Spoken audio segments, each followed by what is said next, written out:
내 옆에 있는 분도 존귀한 자입니다. 사랑의 마음을 담아 사랑합니다. 축복합니다. 반복해서 말씀드립니다만은 오늘은 78주년 8.15 광복절입니다. 일제 치하로부터 나라와 주권을 빼앗기고 살았던 치욕의 시간들 속에서 하나님의 때에 하나님께서 우리 민족에게 잃었던 자유를 찾게 해 주셨습니다. 정치적인 자유를 허락해 주셔서 우리가 지금 이렇게 자유를 누리고 있어요. 건강할 때 건강의 가치를 모르고 살아가는 것처럼 이 자유가 있을 때 우리는 자유의 가치를 모르고 사는 경향이 많습니다. 똑같은 우리 국민이지만 북한 동포들은 지금 자유를 잃고 살고 있어요. 자유를 그리워해서 죽음을 무릅쓰고 남한에 내려오잖아요. 얼마나 자유가 그리우면. 그 정치적인 자유를 주신 하나님께 오늘 감사를 드리고, 하지만 이보다 더 귀한 자유를 우리에게 주셨으니 죄로부터의 해방, 영적인 해방, 하나님의 자녀가 되는 놀라운 은혜를 주셨으니 얼마나 감사한가. 이 모든 은혜 하나님께 영광을 돌리지 아니할 수가 없습니다. 이 자유를 가지고 우리가 어떻게 살아가야 될 것인가. 한마디로 말하면 내일 모레 광복절을 앞두고 광복절 이 기념주일에 주께서 말씀하신 것처럼 서로 사랑의 종로로 타는 것입니다. 이렇게 살아가는 것이 정말 가장 값진 자유를 누리고 선용하고 사는 것 아닐까요? 우리의 주신 자유로 남용하지 말고 다른 사람을 사랑하는 일에 더 귀하게 남은 생에 쓰임받는 우리 모두가 될 수 있기를 주의 이름으로 축복합니다. 또 지난주일 이 카눈 태풍이 아주 한반도를 관통함으로 상당히 긴장스러웠습니다. 하지만 피해 입은 곳도 있지만 생각밖에 은혜 중에 또 빠져나간 것 생각할 때 얼마나 또 감사한지. 우리는 항상 부정적이고 어두운 면보다는 감사할 조건을 찾아서 감사의 좋은 습관을 가지고 살면 하나님께서 감사할 일들을 또 넘치게 해 주실 줄로 믿습니다. 자, 이런 가운데 8월 둘째 주일을 맞아 또 우리 믿음으로 주의 전에 올라와 날 구원하신 하나님 앞에 또 날과 시간을 구별하여 우리의 몸과 영과 진리로 이 시간 하나님께 예배 드리고 있습니다. 하나님은 예배 드리는 자를 찾으시고 기뻐하셔요.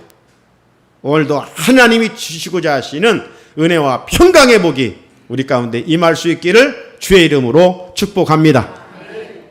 오늘 말씀의 제목은 말씀이 주시는 복입니다. 따라합시다. 말씀이 주시는 복. 여러분, 우리 모든 인종의 공통 분모가 있습니다. 그 공통 분모는 복받기를 원한다는 거예요.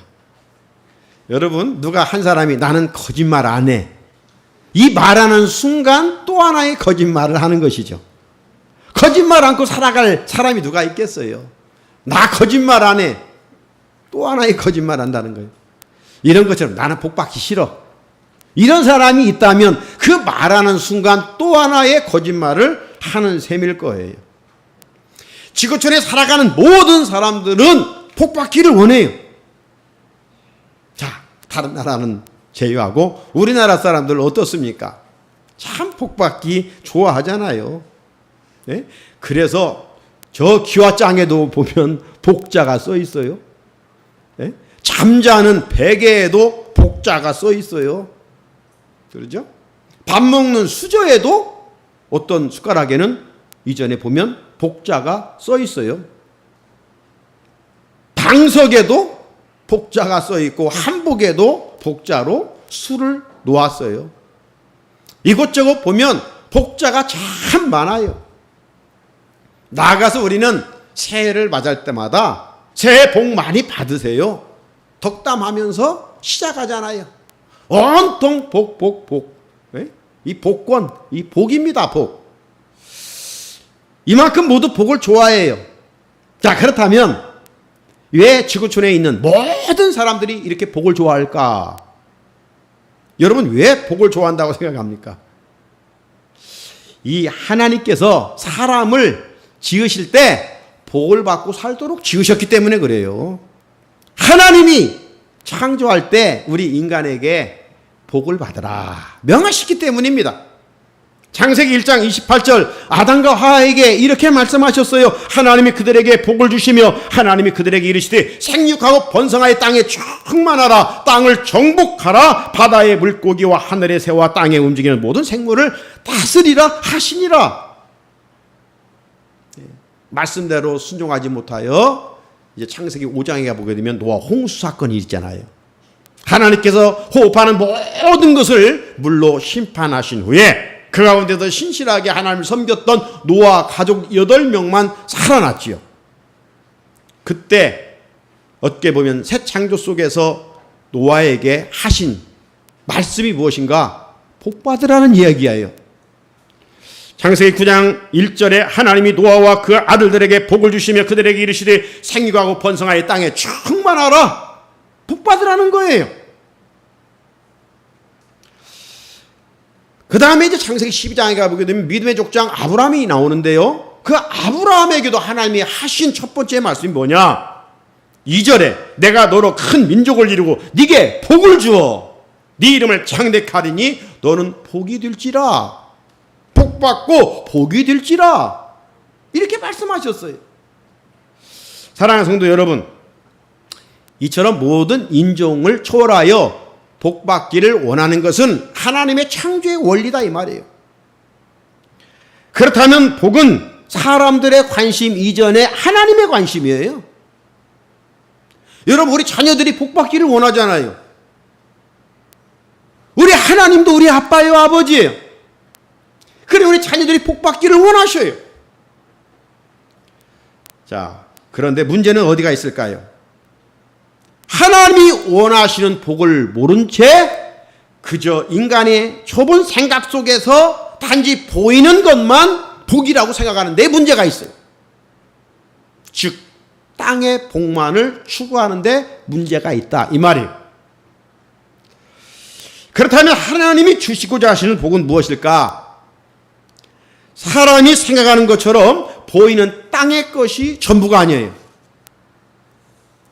물론 땅의 것을 하나님이 부정하지 않으십니다.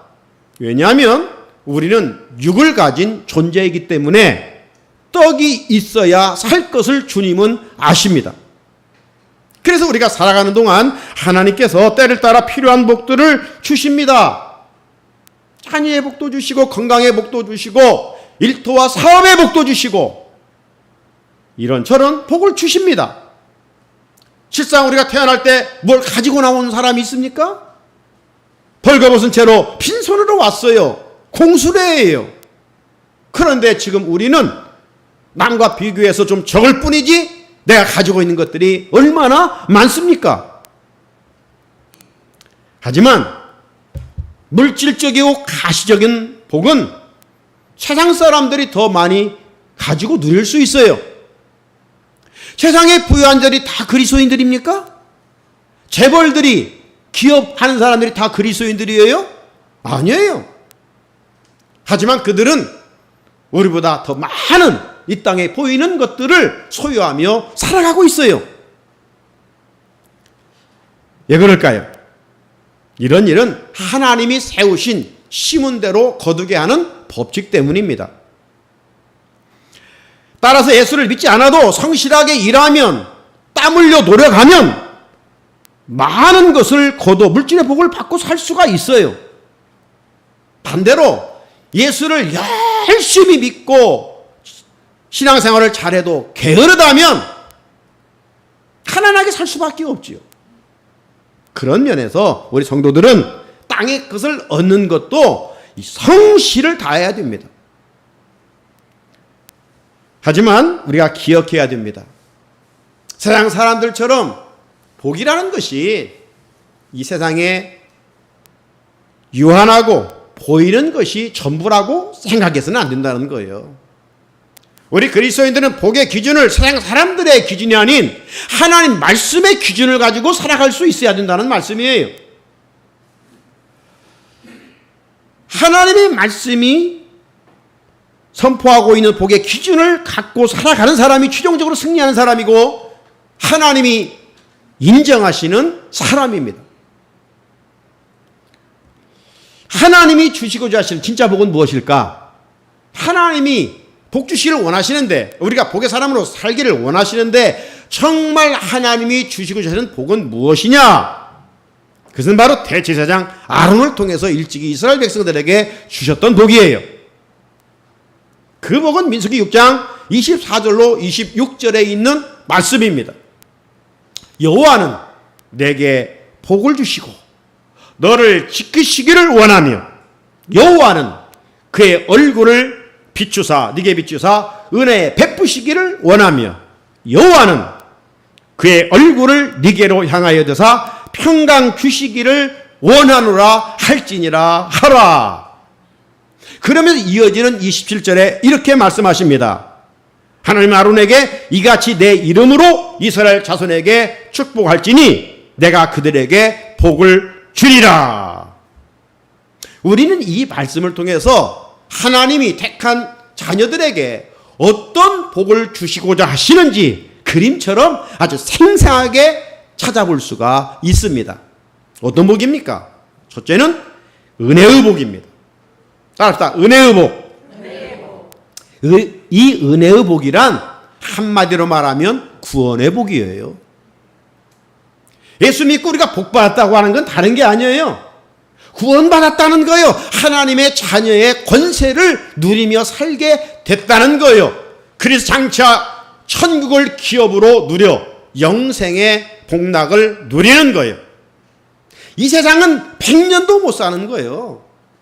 하나님은 우리에게 100년의 삶을 풍성하게 살도록 부른 것이 아니라 정말 하나님이 우리에게 주시고자 하시는 진짜 복은 영생이에요. 구원의 복이라 이 말이에요. 하나님께서 왜 구원의 복 주시기를 원하실까요? 타락한 인간은 스스로의 노력으로 구원을 받을 수가 없기 때문입니다. 구원은 하나님이 주셔야 받습니다. 내 노력 없이 그저 받는 것을 선물 또는 공짜라고 말합니다. 이게 구원은 공짜입니다.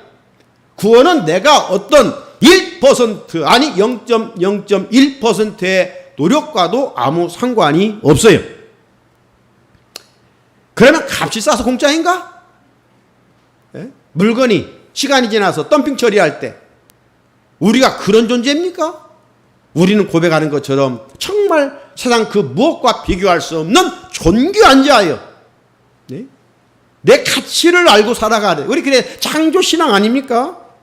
하나님이 나를 지으시고 내 옆에 있는 분도 지으셨다. 그러므로 나를 귀하게 여기는 것처럼 내 옆에 있는 분도 존귀하게 여길 줄 아는 사람. 이게 삶 있는 사람이에요. 이게 창조신앙이에요. 값이 싸서 공짜가 아닙니다. 우리가 도저히 지불할 수 없기에 하나님께서 그 값을 지불하시는데 당신이 인간의 몸을 입고 오시고 다른 말로 표현하면 하나님의 아들 예수 그리스도가 십자가에서 저와 여러분의 모든 인류의 죄를 짊어지시고 거기에서 죗값을 지불하셨어요. 그래서 우리를 하나님의 것이라고 이야기하는 거예요. 마켓에 가면 많은 물건이 있어요. 많은 물건이 내 것이 아니에요. 그러나 내 것으로 소유할 수 있는 건 뭡니까? 그 값을 지불하면 되는 거예요. 지불하면 내 거예요. 가져오면 누가 뭐라고 하지 못해요. 그런 것처럼 하나님의 아들 예수의 핏값으로 우리를 샀어요. 그렇기 때문에 우리는 내 것이 아니라 하나님의 것이라. 하나님의 소유권을 인정하며 우리는 살아가는 것입니다. 따라서 우리가 주님의 십자가의 보혈의 공로를 믿으면 구원을 선물로 받는다. 예? 에베소에서 그렇게 말씀하고 있지 않아요? 그래서 사도 바울은 그러나 내가 받은 것은 하나님의 은혜로 얻은 것이니 이런 고백을 하게 되는 것입니다.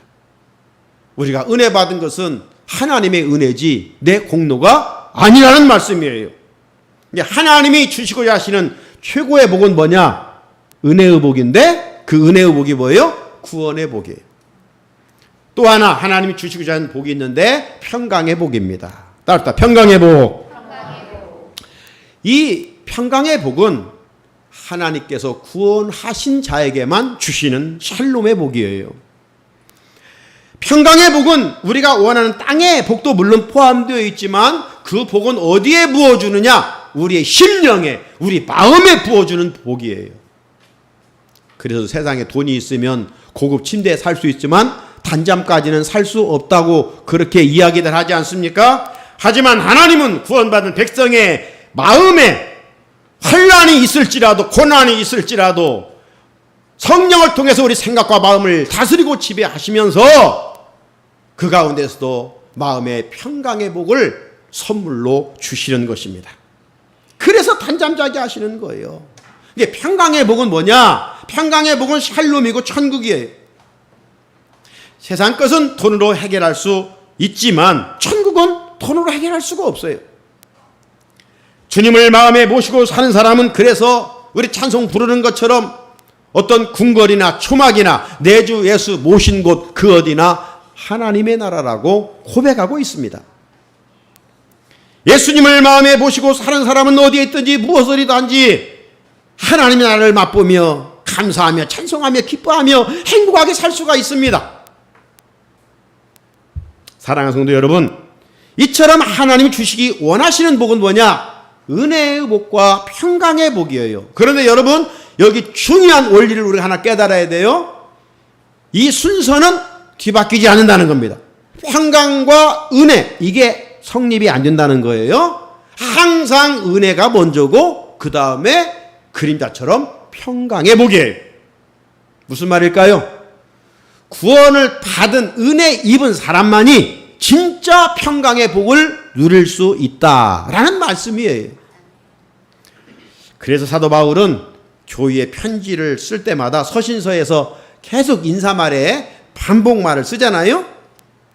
그 반복되는 인사말에 항상 어떻게 쓰느냐? 한 곳만 이야기하면 에베소 1장 1절로 2절에 하나님의 뜻으로 말미암아 그리스도 예수의 사도된 바울은 에베소 있는 성도들과 그리스도 예수 안에 있는 신실한 자들에게 편지하노니 하나님 우리 아버지와 주 예수 그리스도로부터 뭐가 있을지라? 은혜와 평강이 있을지어다. 너희들에게 은혜와 평강이 있을지어다. 최고의 인사요, 최고의 축복이에요.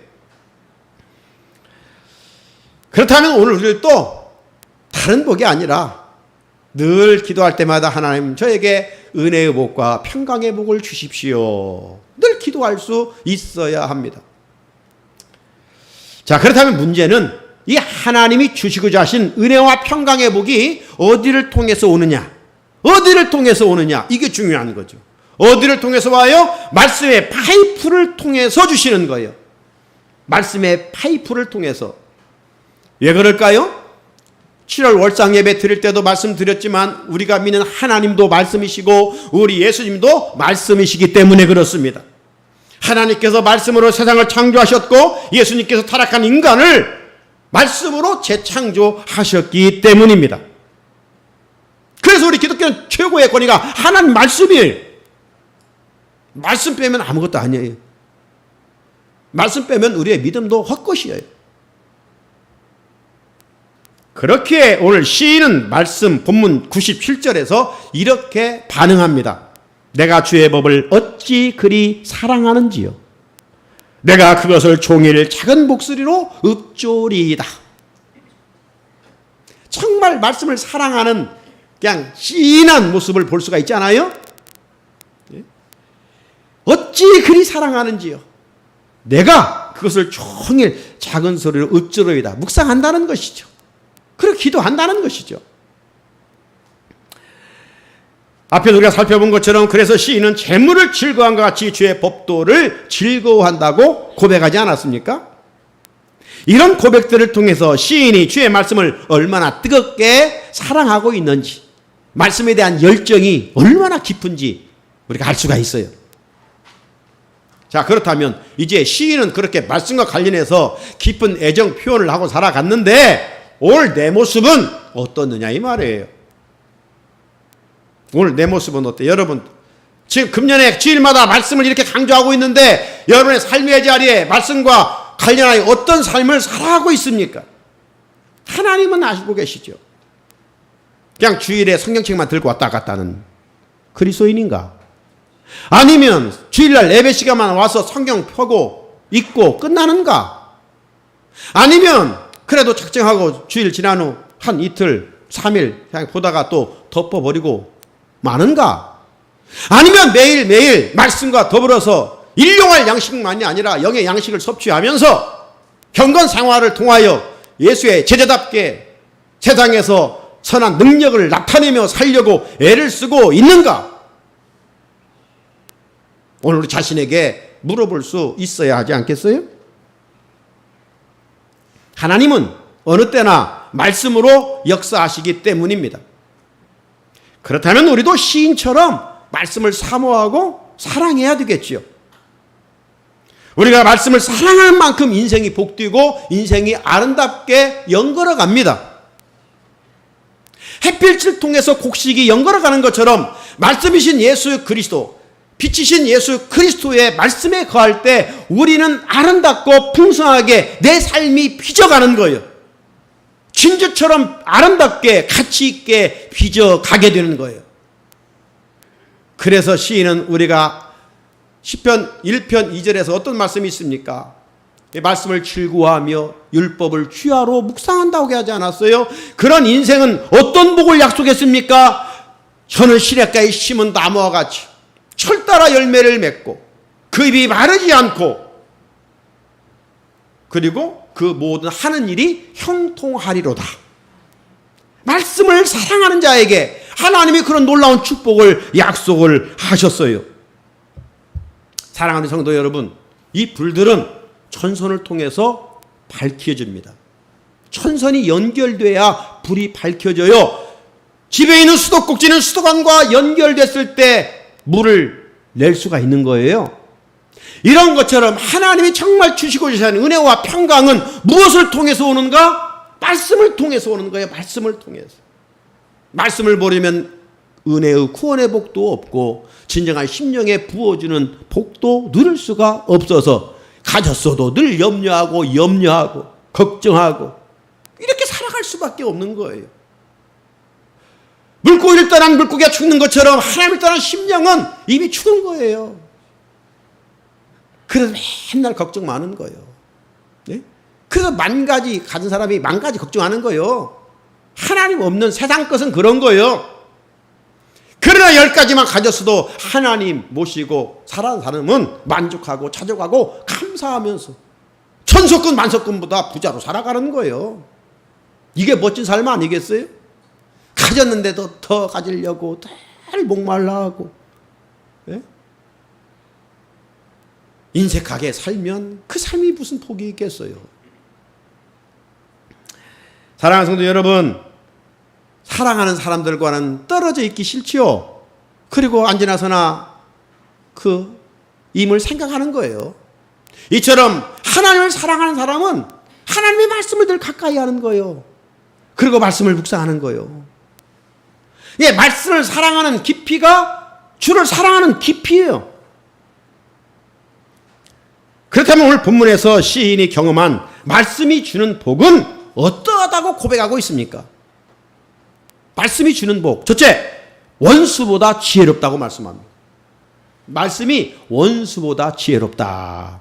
자, 98절 같이 읽어볼까요? 98절입니다. 시작. 주의 계명들이 항상 나와 함께하므로 그것들이 나를 원수보다 지혜롭게 하나이다. 아멘. 바둑 고수들이 있죠. 뭐 고수가 아닐지라도 한 수만 위면 참 상대방이 이기기 쉽지 않습니다. 어떤 일에 경험이 없으면 그 일을 경험한 자 앞에서는 어떻게 당해낼 수가 없습니다. 그렇죠? 예. 여러분, 전쟁에서 적을 제압하기 위해서는요, 모든 전술 전략을 다 동원해야 됩니다. 전쟁은 져도 그만 이겨도 그만 그런 게임이나 오락이 아니잖아요. 전쟁은 반드시 승리해야 됩니다. 전쟁에서 져면 지난날 36년의 일제의 그런 치욕의 삶을 살아야 됩니다. 포로로 살아야 됩니다. 주권을 빼앗기고 자유를 잃고 살아야 됩니다. 전쟁은요 1등, 2등, 3등이 없어요. 그렇기 때문에 원수들은 적을 무너뜨리기 위해서는 온갖 지혜, 전략, 전술, 권무, 술술 이거 다 동원합니다. 이겨야 되니까. 그렇잖아요? 자, 그렇다면 우리 그리스도인들을 넘어뜨리려고 하는 악한 적은 누구예요? 마귀예요. 마귀는 오늘도 우리를 넘어뜨리려고 온갖 괴계를 부리고 우리 약한 점을 파고들고 있어요. 영물 마귀의 교활함은 당할 자가 없어요. 우리 인간의 힘으로는 안 돼요. 창세기 3장 1절을 보면 그런데 뱀은 여호와 하나님이 지으신 들짐승 중에 가장 간교하니라. 여기 간교하다는 말은 지혜롭다는 말이에요. 예? 간교하다는 말은 지혜롭다. 그래서 예수님이 제자들을 파송할 때 어떤 말씀을 하셨습니까? 마태복음 10장 16절에 너희는 뱀같이 지혜롭고 비둘기같이 순결하라. 예? 뱀은요 지혜로워요. 그래서 마귀가 뱀에게 들어간 거예요. 그래서 사람을 넘어뜨린 거, 하나님 말씀에 불순종하게 만든 겁니다. 자, 이런 교활한 사탄과 싸워 어떻게 해야 이길 수 있어요? 시인은 그 비결을 오늘 97절에서 주의 계명들이 항상 나와 함께함으로, 주의 계명들이 항상 나와 함께함으로 이게 우리의 적과 싸워 이길 수 있는 비결이라고 말씀을 하셨습니다. 그러니까 다른 말로 바꾸고 말하면 말씀이 시인을 원수보다 지혜롭게 했다는 거예요. 나를 넘어뜨리려고 죽이려고 하는 원수보다도 그 원수를 싸워 이길 수 있었던 그 힘은 뭐냐? 하나님의 말씀이었다는 겁니다. 그렇습니다. 말씀은 창조의 에너지입니다. 말씀을 능히 이길 수 있는 지혜는 세상에 없습니다. 그래서 사도 바울은 에베소 6장 11절에 마귀의 간계를 능히 대적하기 위하여 하나님의 전신갑주를 입으라. 이 전신갑주 6가지 중에 하나가 뭐예요? 바로 말씀의 검, 공격용 하나님의 말씀의 검을 가지라. 그렇게 말씀하고 있어요. 그러므로 우리가 말씀과 떨어져 살면 안 돼요. 네? 말씀이 능력이니까. 그래서 시인은 늘 항상 말씀과 주의 계명과 함께 했다고 하잖아요. 우리들 또 그림자처럼 말씀과 동행해, 주님과 동행해야 돼요. 주의 계명들이 항상 나와 함께 할 때 그게 원수보다 지혜롭다는 것이 시인의 첫 번째 승리의 비결입니다. 두 번째는 이 말씀에 주는 복은 스승보다 명철하다는 거예요. 스승보다 명철하다. 따뜻하 스승보다 명철합니다. 99절 읽을까요? 99절 시작. 내가 주의 증거들을 늘 읊조림으로 나의 명철함이 나의 모든 스승보다 나으며. 세상에 탁월한 지식인을 말할 때 위대한 스승들을 말합니다. 그죠? 세상에는 정말 탁월한 사람들이 있어요. 지혜자들이라고 말하고 또 철인들, 철학자라고도 이야기할 수가 있습니다.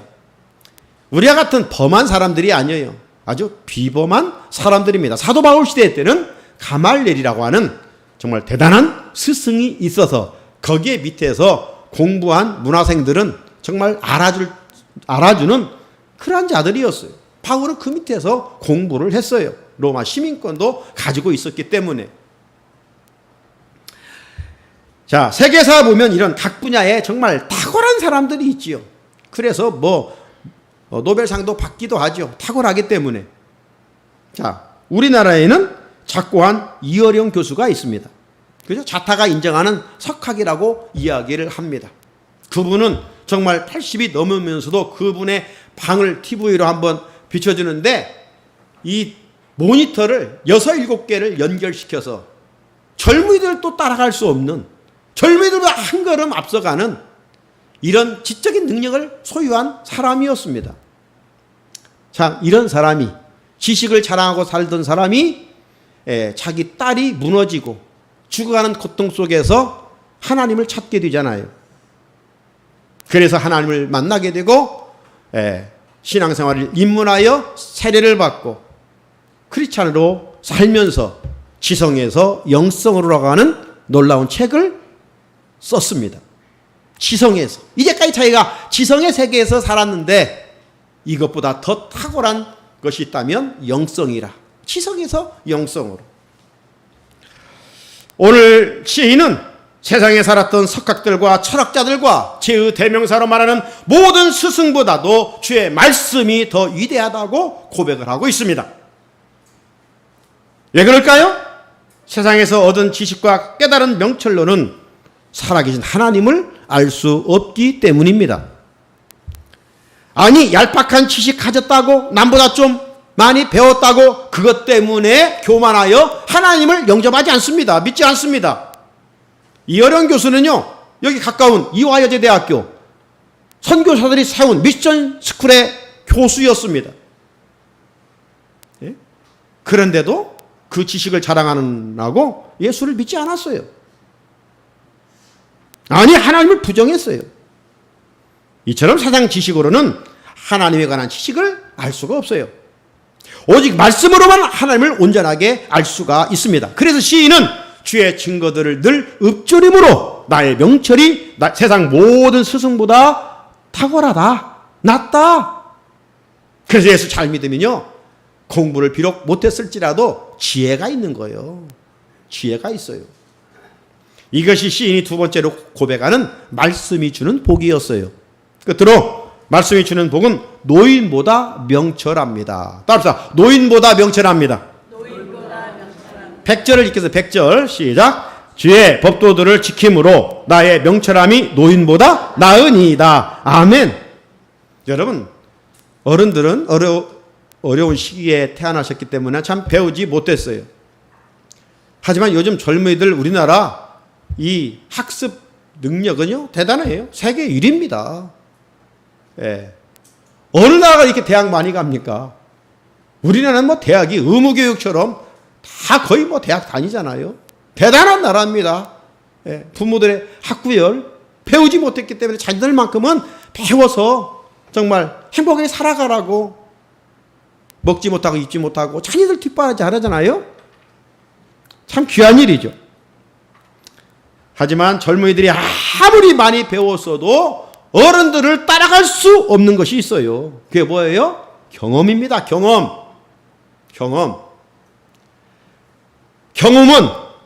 살아온 흔적의 큰 자산입니다. 그러므로 젊은이들은 어른들 앞에서 세상 이치를 아는 채 하면 안 돼요. 많이 배웠어도 지혜로운 며느리는 시어머니, 나이 먹은 시어머니 앞에서 뭐 아는 채 하면 안 돼요. 물론 똑똑하고 맞을 수 있어요. 그러니까 세상의 지는 지식으로 해결하는 게 아니에요. 지혜로 해결하는 거예요. 지식으로 하면 부딪혀요. 지식은요, 네가 똑똑하네, 내가 똑똑하네 대결이에요. 지혜가 있으면 다 스무스하게 문제가 되는 것도 해결이 돼요. 눈독도 녹아요. 그러니까 지식 가지고 싸우니까 오늘 이 세상은 정치인들 다 서울대 나왔어요. 대부분 학력 대단해요. 그런데 왜 이렇게 싸워요? 자신들만 똑똑하니까 그런 거예요. 네? 상대방을 무시해요. 이게 지식이에요. 지혜는 그렇지 않아요. 상생하고 협력하고 나보다도 다른 사람을 귀히 여기는 거예요. 네? 그러니까 모든 영역에 예수 잘 믿는 사람이 포진해야 돼요. 어설프게 표 얻으려고 큰 교회 다니고 등록해놓고 엉망진창으로 그래서 하나님 영광 가리우면 안 되는 거예요. 이런 정치인들이 수두룩해요. 정치인 중에 그리스도인들이 지금 몇 명이에요. 국회의장부터 총리도 여기 저희 친척이 다니는 여기 어디예요? 광화문에 있는 교회 매주일 나온다고 하더라고요. 30% 이상이 그리스도인들이에요. 그런데 정치하는 거 보십시오. 그리스도의 영광이 드러납니까? 네. 사람 중심의 당 정치하니까 정치가 엉망이에요. 여러분, 그러므로 젊은이들 정말 지식이 있을지라도 지 앞에 겸손할 줄 아는 자세가 필요한 거예요. 인간의 경험도 이러하다면 하나님의 말씀은 어떠하겠습니까? 그래서 시인은 많은 경험을 가진 노인보다 말씀 순종에서 오는 지혜의 탁월함이 뛰어남을 노래하고 있는 것입니다. 이제 우리도 시인처럼 세상에서 명철한 자로 살기 위해서는, 그리스도의 능력을 드러내고 살기 위해서는 말씀을 아는 자가 아니라 이제 말씀을 듣고 묵상하면서 행함으로 나아갈 수 있어야 돼요. 말씀을 지켜야 돼요. 그래서 119편 4절에 주께서 명령하사 주의 법도를 잘 지키게 하셨나이다. 지키라고 주는 것이지 알고 지식으로 쌓아놓고 살으라고 주신 것이 아니에요. 우리가 하나님 말씀에 순종하기에 앞서 갖춰야 할 태도가 있습니다. 그것은요, 하나님을 경유하는 마음입니다. 부모를 정말 공경하는 사람은 부모의 말씀에 순종하는 거예요. 이 마음이 있을 때 말씀에 절대적으로 순종할 수 있고, 말씀에 순종할 때 지혜와 명철을 얻게 됩니다. 잠언 9장 10절이죠. 여호와를 경외하는 것이 지혜의 근본이요 걸어가신 자를 아는 것이 명철이니라. 그래서 시인은 주의 법도들을 지킴으로 명철함이 노인보다 낫다. 경험이 그토록 많은 노인보다 말씀이 낫다. 이렇게 고백한 겁니다.